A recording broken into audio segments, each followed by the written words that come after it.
today to share this journey with you and to put a face to the word called phobia. And more importantly, to give you information so that if you come across somebody like me, or somebody even half as phobic as me, you have a little bit of a background so that you can help them get the treatment that they need. And it doesn't have to be about saving lives because they have breast cancer. It can be about helping ease their fears if they're going to get a shot for school, or taking care of them after they've been in the hospital for a car accident. Some women who's phobic will never go to the doctor, but if you're in an accident and you have no choice and an ambulance comes and brings you, you have someone on your hands who is really going to be scared and need your scientific help, but your emotional help too. So I'm going to just take a closer look at what this phobia is all about.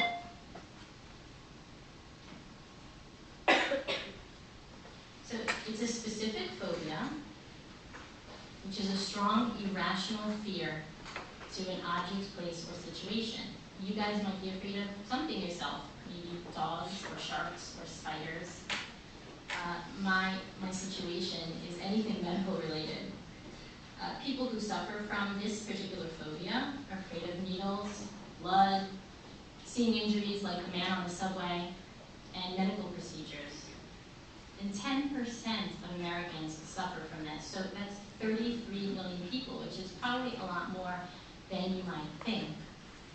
70% of people with this phobia actually pass out, and the phobia was recognized as an anxiety disorder in 1997.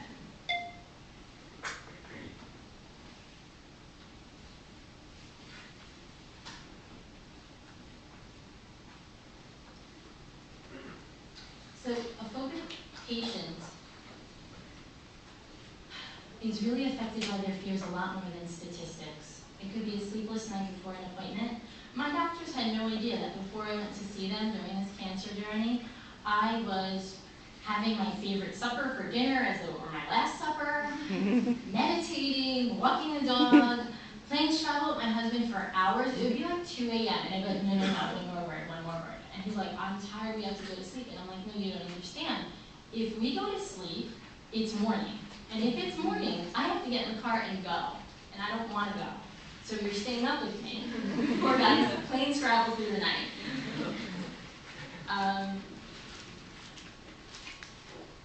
Sorry, let's think this for a second. Oh yeah, I'm feeling embarrassed. So remember I said I passed out when that little boy was picking his scab at church. It is so embarrassing, first of all, to pass out in a public arena like that, for it to be misunderstood. And then they take me outside, I'm like a little kid, and this usher brings me some water, and I'm drinking the water, and I'm starting to feel better. And I remember I'm sitting down, he's tall, he's grown, he bends down, he looks at me, he says, you like attention, don't you, honey? Wow. Yeah. And I'm like, and I was little, but part of me wanted to cry, and part of me wanted to punch him.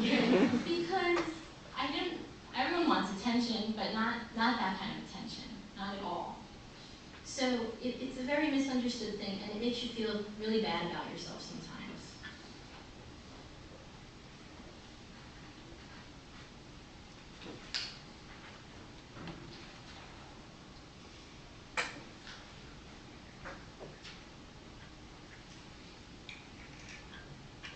Sorry, I'm having such trouble with my slide. Okay. So this impacts lives in many, many different ways. The first of all being avoidance.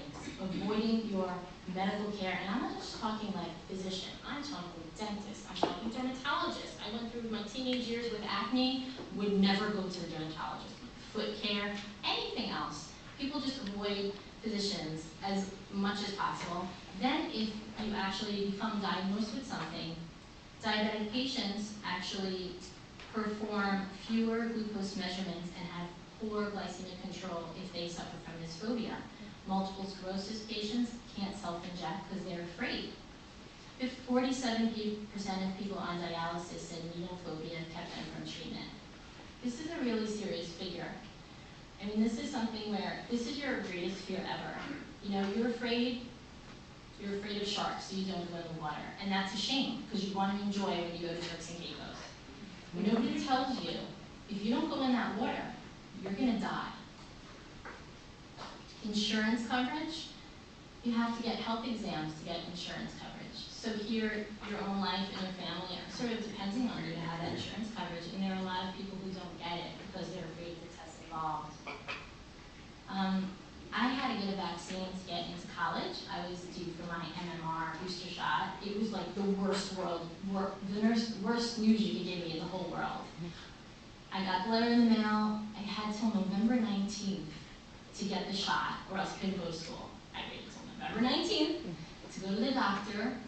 It was the last appointment of the day. I brought my boyfriend, and nobody else was there except for the nurse, because I guess the doctor figured it's just a shot, I'll go, there weren't any other patients. I was so afraid. I looked at the nurse, I noticed no one was around. I was like, hey, do you think you could maybe just check the box off that says you gave me the shot, but not give me the shot? And she was like, what? I was like, nobody will know. I really don't want the shot? I'm like, I really don't want the shot.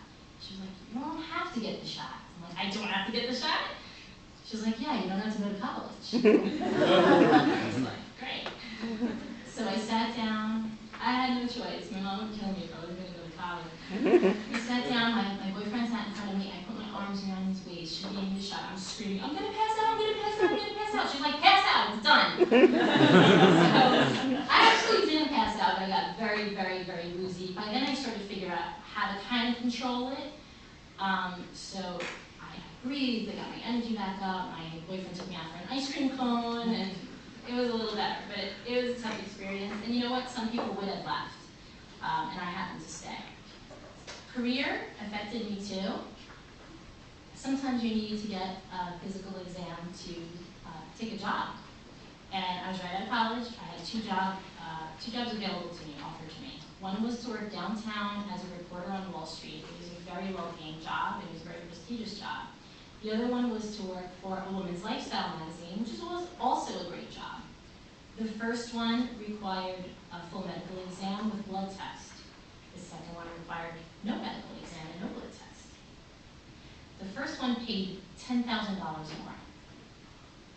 I took the second one because I didn't have to get a blood test. That's like someone saying to you, here's $10,000 to get a blood test. And you'd be like, no, thank you, I don't want it.